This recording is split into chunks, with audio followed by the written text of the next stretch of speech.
2019 ఫిబ్రవరి 14న పుల్వామా దాడిలో మరణించిన జవాన్లను స్మరిస్తూ యాదాద్రి భువనగిరి జిల్లా మాజీ కేంద్ర సాయుధ పోలీస్ బలగాల సిబ్బంది సంక్షేమ సంఘం ఆధ్వర్యంలో శనివారం యాదగిరిగుట్టలోని అమరవీరుల స్తూపం వద్ద కొవ్వొత్తులతో నివాళులు అర్పించే కార్యక్రమం జరిగింది.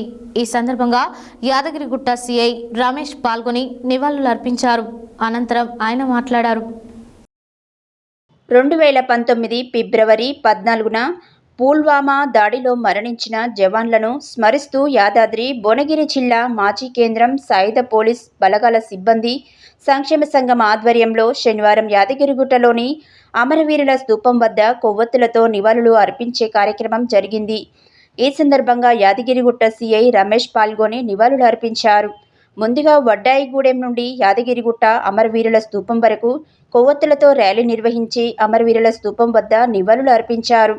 ఈ కార్యక్రమంలో సిఆర్పిఎస్ జవాన్ మొగిలిపాక అశోక్, మాజీ ఐటీబీపీ జవాన్ల మిర్యాల కృష్ణ, బోనబోయిన రవికుమార్, వడ్డాయిగూడెం గ్రామస్తులు, యాదగిరిగుట్ట గ్రామస్తులు తదితరులు పాల్గొన్నారు. చాలా బాధాకరమైనటువంటి రోజు 2019 ఫిబ్రవరి 14న దేశ సంరక్షణకై 76 మంది జవాన్లు దేశ సంరక్షణకై వెళ్తూ ఉంటే పాకిస్తాన్ ముష్కర్లు దొంగతనంగా ఎక్కడ మాకు అదవుతుందో అనేటువంటి భయంతో ఆ రోజు గ్రనేట్లు పెట్టి మన వాళ్ళను దొంగతనంగా బాంబులు పెట్టి పేల్చడం జరిగింది. ఆ రోజు 76 మంది వీర జవాన్లు మరణం పొందడం జరిగింది. మరి దీన్ని బ్లాక్ డేగా ప్రకటిస్తూ మరి ఈరోజు పుల్వామా బాధితులందరికీ కూడా వారందరికీ కూడా ఆత్మశాంతి చేకూరాలని చెప్పి మరి వడాయిగూడెం యాదగిరిగుట్టకు సంబంధించినటువంటి ప్రజానికమంతా కూడా ఇవాళ ర్యాలీ నిర్వహించడం జరిగింది. చాలా బాధాకరం. అందులో భాగంగా అదే వడాయిగూడెం గ్రామానికి చెందినటువంటి ఆర్బీలో పనిచేస్తున్న అన్నగారు, అదేవిధంగా పెద్దలు మాకు సుపరిచితులు మిర్యాల కృష్ణన్న గారు కూడా, వారు రిటైర్డ్ జవాన్ ఆర్మీ, వారి నేతృత్వంలో ఈరోజు ఈ యొక్క కార్యక్రమంలో పాల్గొనడం కూడా మేము అదృష్టంగా భావిస్తూ ఆ యొక్క జవాన్ల ఆత్మకు సరే దేశం కోసం ప్రాణం అనిపించినటువంటి ఎవరు కూడా ముందుకు రారు. అలాంటి భారతదేశం సరిహద్దుల్లో దేశం కోసం ప్రాణం అర్పిస్తూ మనం ఇవాళ ఈ విధంగా ఇక్కడ నడుస్తున్నామంటే కారణం కూడా ఆ జవాన్లు కాబట్టి వారి మరణాన్ని కూడా బాధలో ఎంతో బాధ అనిపిస్తుంది. వారి ఆత్మ ఎల్లప్పుడూ శాంతిగా ఉండాలని చెప్పి మరి ఇటు కార్యక్రమాన్ని నిర్వహించినటువంటి వడాయిగూడెం గ్రామ ప్రజానికానికి యాదగిరిగుట్ట పట్టణ నమస్కారం తెలియజేస్తున్నాను. అందరికీ ముందుగా నమస్కారం తెలియజేస్తున్నాను. నేను అశోక్, సిఆర్పీఎఫ్ జవాన్ని, వడాయిగూడెం గ్రామస్తుని.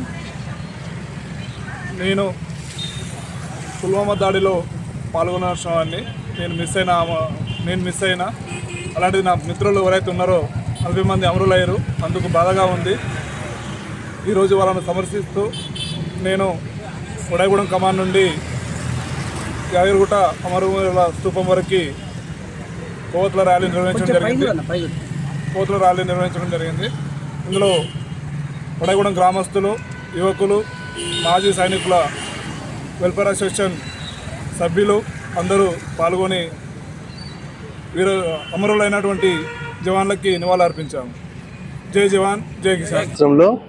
మన జమ్మూ కాశ్మీర్లోని పుల్వామాలో మన యొక్క సిఆర్పిఎఫ్ జవాన్లు ట్రావెల్ చేస్తున్నటువంటి ఒక వెహికల్ పైన ఈ దాడిలో మరణించిన మన సైనికుల యొక్క వాళ్ళని స్మరించుకుంటూ వాళ్ళకి ఈరోజు మనకి కొవ్వొత్తుల ర్యాలీ యాదగిరిగుట్ట టౌన్లో చేయడం యువకులు. ఇది చాలా మంచి పరిణామం. ఎందుకంటే భారతదేశ భద్రత కొరకు వాళ్ళు అహర్నిశలు చలిని లెక్క చేయకుండా, దేన్ని లెక్క చేయకుండా కూడా మనకి దేశ సరిహద్దుల్లో ఉంటుకుంటూ మన యొక్క దేశ యొక్క భద్రత చాలా ముఖ్యం అని చెప్పేసి వాళ్ళు వాళ్ళ ప్రాణాలను కూడా లెక్క చేయకుండా వాళ్ళు అక్కడ మన కోసం ఫైట్ చేస్తున్నారు. అలాంటి వీరులు వాళ్ళందరూ కూడా యుద్ధ వీరులు. ఈ కార్యక్రమానికి వచ్చేసిన ప్రతి ఒక్కరికి ధన్యవాదాలు. సిఆర్పిఎఫ్ 40 మంది జవాన్లు టెర్రరిస్టులు చేసినటువంటి ఆత్మాహుతి దాడిలో 2019 ఫిబ్రవరి 14 నాడు అమరులైనారు. వారిని స్మరించుకుంటూ, వారిని గుర్తు చేసుకుంటూ ఈరోజు యాదగిరిగుట్ట మరియు వడాయిగూడెం గ్రామస్తులమంతా కలిసి వారి యొక్క ఆత్మకు శాంతి చేకూరాలని ర్యాలీ నిర్వహించి ఈరోజు యాదగిరిగుట్టలో ఉన్నటువంటి అమరవీరుల స్తూపం దగ్గరికి ర్యాలీ నిర్వహించి ఇక్కడికి రావడం జరిగింది. కొవ్వొత్తుల ద్వారా వారికి వాళ్ళ ఆత్మకి శాంతి చేకూరాలని మేమంతా ప్రార్థించడం జరిగింది. అలాగే వారందరి కోసం ఇప్పుడు మనం ఇక్కడ ఉన్న వాళ్ళంతా ఒక 2 నిమిషాలు మౌనం పాటించాల్సిందిగా అందరినీ వేడుకుంటున్నాను.